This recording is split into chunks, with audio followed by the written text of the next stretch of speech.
Hello friends, welcome to the world of prosperity. Today's video, you will be able to learn and understand the impact of asset allocation. In fact, many of my subscribers, they ask or rather they understand or they have heard about asset allocation, but technically they don't know how they can utilize it for their benefit. What is the impact of asset allocation? So what I did is I thought, let me do some kind of number crunching.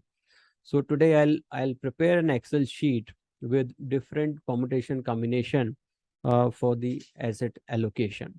And I'm sure with this Excel sheet, you will be able to understand and will be very, very clear about how does asset allocation works and how you can have your own view or own asset allocation to your advantage, right? Because once you understand the impact, then you can easily decide how does it work and what is which allocation will be beneficial for you, right?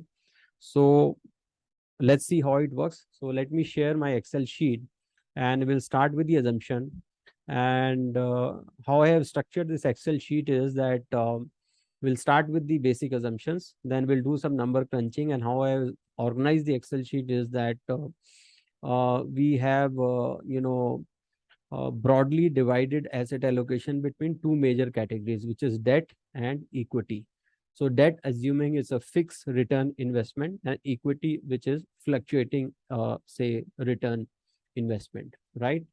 And then we have three combination of asset allocation, which is a kind of 40-60, then 10-90 and 90-10, right? And similarly, we try to study the impact by having, a return on equity as, say, plus 10%, plus 20%, plus 30%. And similarly, on the minus side is minus 10%, minus 20%, and minus 30%, right? And then we can see what is the impact on overall, return. And as far as the fixed interest goes, we have considered a return of, say, approximate 7%. When you do your calculation, you can have your own assumptions, but this is what, a fair return expectation in the current time, right? So let me share my Excel sheet and let's deep dive into it. Okay, just a second.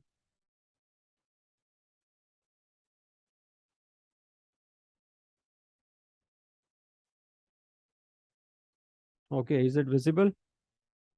Okay, thank you. Okay, so first, assumptions. Maybe I can just note it. So basic assumptions are basically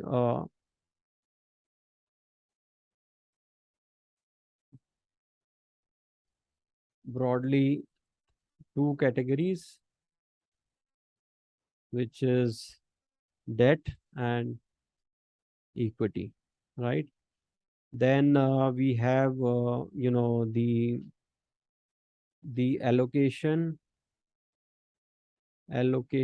as, say, 40-60, then maybe 90-10 and 10-90, right? This is another one. And what else? Then the return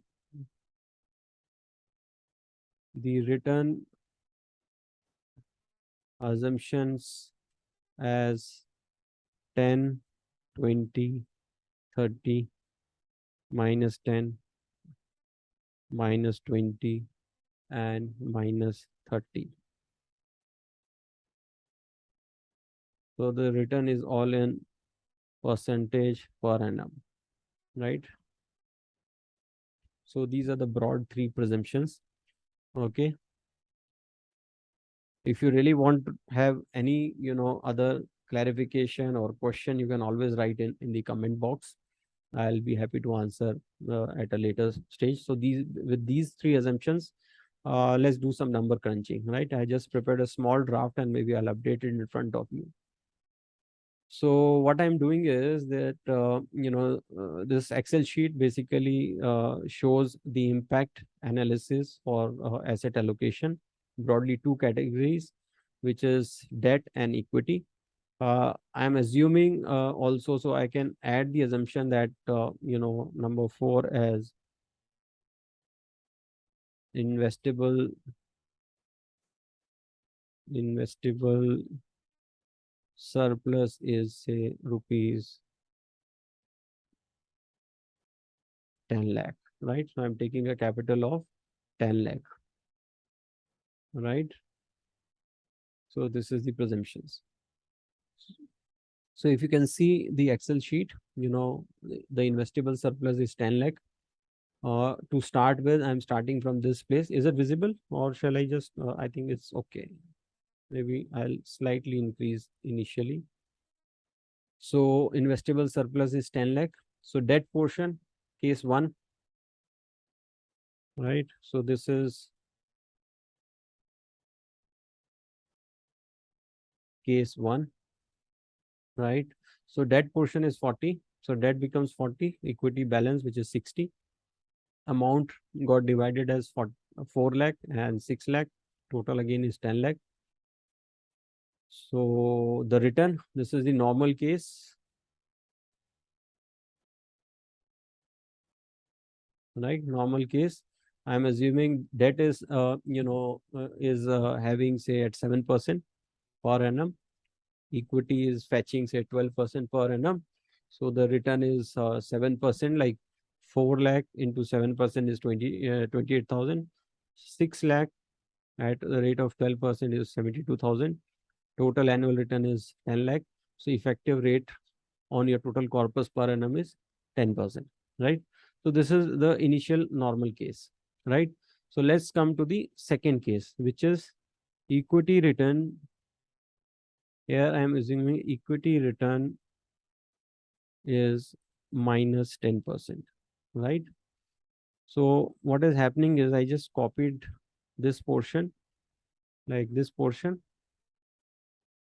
and I just picked it here, right? This is 7%, I change it to minus 10%, right? So if you see, uh, the debt return is same because there's no change, 7%. The equity has become say minus 10%. So the return is around minus 60,000.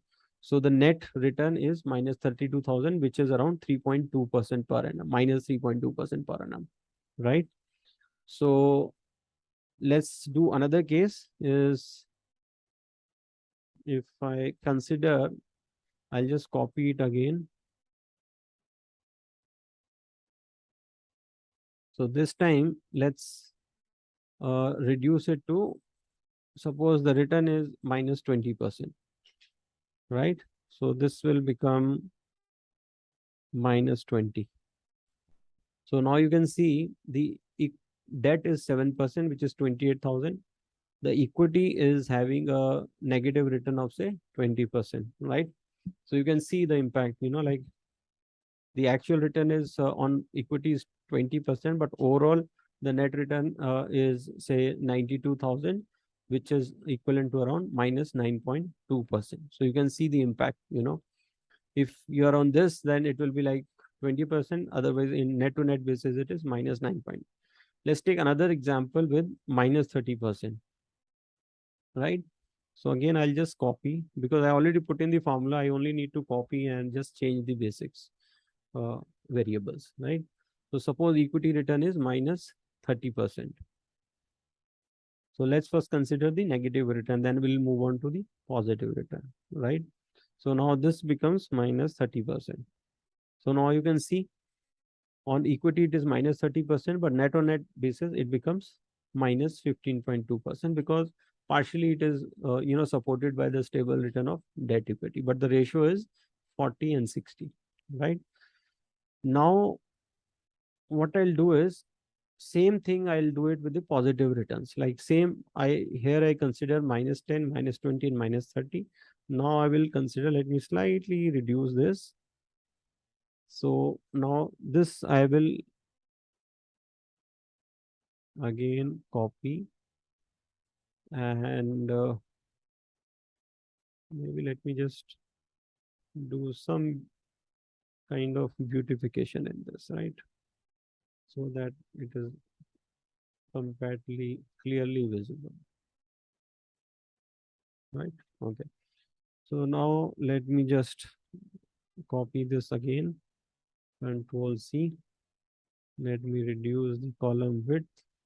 Then I'll just copy it here. And now I'll assume it to be plus 10%. Okay. So this I'll keep at 10.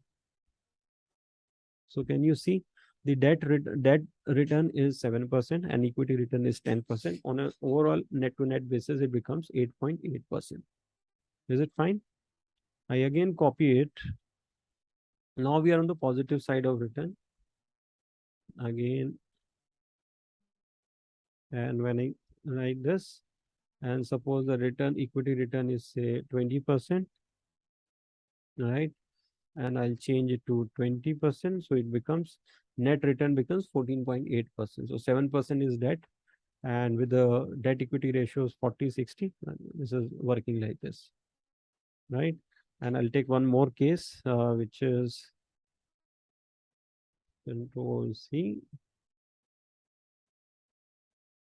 One second. So I change it to 30%. Is the formula clear? So this becomes 30%. So what has happened in this now? This effective return is 20.8%, right? So in equity, with a portion of 60% is 30% is the return. On debt, it is on a 40% portion, it is 7%. So effective return is 20%. So what has happened is, even if we got a maximum return of 30%, but the net return is 20.8%. So this is how it works. Like here, what you have considered is we have considered a debt portion of 40%, a kind of a balanced approach. So when the market goes down, say equity market goes down by 30%, even if the market goes by 30%, your net return is only minus 15%, right? Because your debt on the downside has supported your heavy negative return. But if you're not able to accept even these kind of return, then you have to consider some other alternative, right? So let's do one more number crunching with different allocation, right? So now let's assume I'll just copy this portion. I'll again copy this, or rather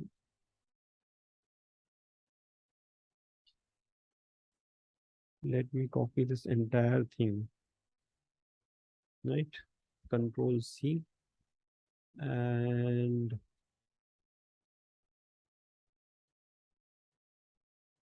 okay, I'm just thinking where should I copy. One second, let me just add one more line so that it is easy to demarcate. Like, so now let me just copy this. Now you can see, now you can actually easily understand and consider how this works. So now what I'm doing, I'm copying this entire permutation combination to the second row, which will become a kind of case 2. And case 2 is basically where I'm changing debt portion to, let us first consider 90/10. Okay. So let us first consider a debt portion of 90%. Now, since all the things are interconnected, so what has happened is that the debt portion becomes 90%, equity portion becomes 10%, right? And if you see, a good majority of the portion is fetching a stable return. So the normal return, the effective return is coming at 7.5%, because a good majority of the portion is earning 7%. Only very small portion is at say 10% is fetching 12%. See, when the market goes down by say minus 10%, equity market, then your effective return becomes 5.3%, because your net impact on the total return is very marginal because it is only 10% as far as the equity goes, right? Suppose your market goes by 20%. Even then, if you see, because this 20% minus 20% is only on a smaller portion of 10% allocation. So net impact is not much in the sense your net effective return still it is 3.3%, but in a positive territory, right? So you are able to save on the negative side because your portion is this. Similarly, when the market goes down by say 30%, equity market, I mean your effective return on equity is minus 30%. Of course, all these are hypothetical figures, just assumption, right? So you can see because debt portion is 90%, so your net effective return is around 3.3%, right? And if you see in this entire portion, there is no negative return because of the 90% allocation to the debt. Now let's see how it reacts when we have only positive return. So if you see, if the market gives you 10%, 20% or 30% return on equity, because your allocation to equity is very less, so your net effective return is not much. So if you see, when the equity gives 10%, your net effective return is still 7.3%. When the equity return gives 20%, your net effective return is 8.3%. And when the equity market gives you 30% return, your net effective return is only 9.3% for the simple reason that a majority of the portion is in debt, which is fetching only 7%. The only good thing in this is that it did not have any negative return. But the fallout is when the market goes up, right? So you are not able to, fetch those kind of returns. But the downside, it is protected that your capital is still intact, right? Even if the market goes down by say minus 30%, your still overall net is not negative, right? So that's the beauty of asset allocation in this permutation combination.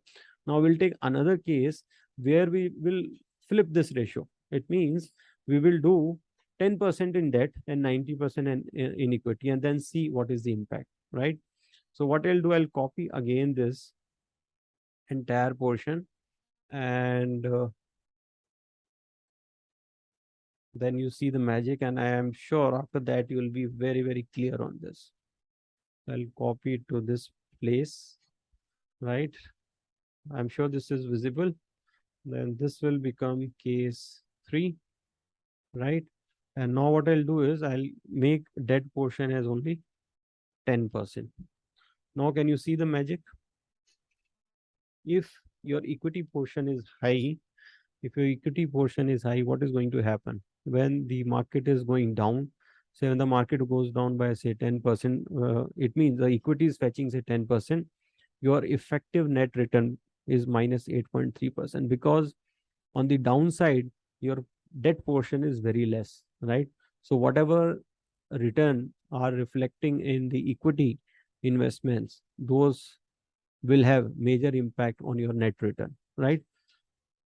So market equity return is minus 10%, so overall net return is 8.3%. Similarly, when the market gives you minus 20%, your overall return is at 17.3% negative, right?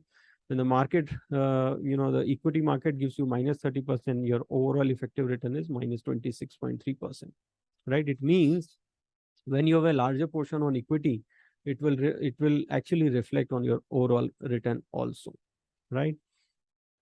Now let's see the positive side or the positive return. When the market is up by say 10% or equity gives you 10%, then the overall effective return is 9.7%.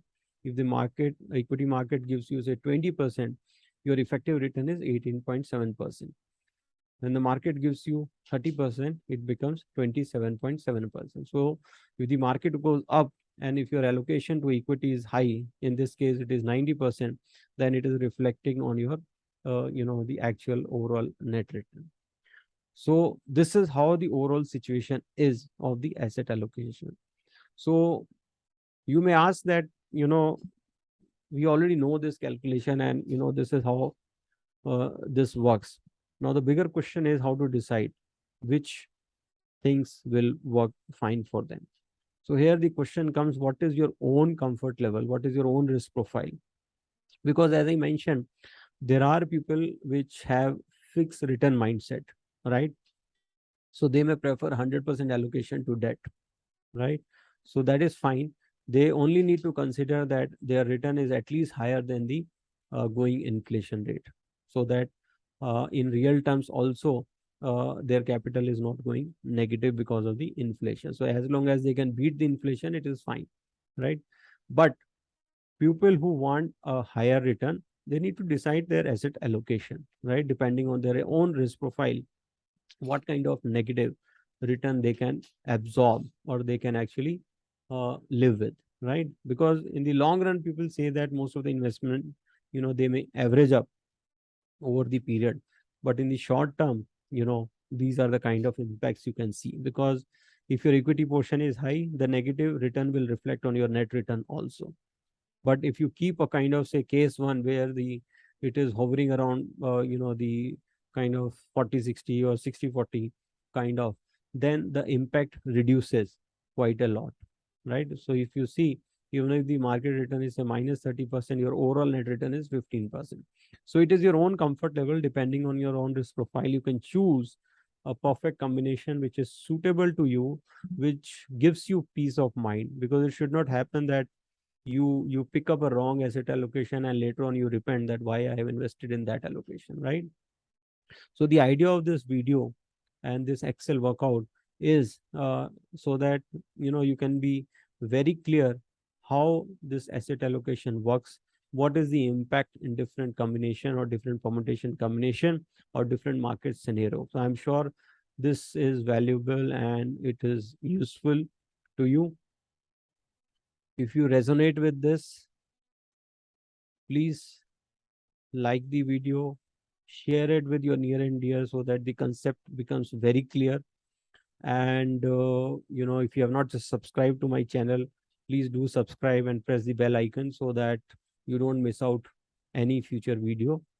Another thing is that if you have any clarification or you want some discussion on this, you can get in touch with me, or you can always write in the comment box. I'll be happy to reply those queries. And I'm sure this video is valuable and would have clarified the asset allocation as a concept. In fact, asset allocation is one of the best risk management exercise, because no one category of asset actually goes in the same direction, right? Because generally they're always in the inverse proportion. Like one will go up, the other will go down. Or for your own portfolio management also, it is important to have a mix of debt and equity, because debt will support the downside and equity will support in fetching the higher return, right? So that your overall return could be higher as compared to only the fixed return portfolio. So that is the whole purpose of this. I'm sure you would have liked this video, and you would have some valuable inputs in this. Thank you very much for time being, and till my next video. Thank you. God bless, and I'll see you in some other video.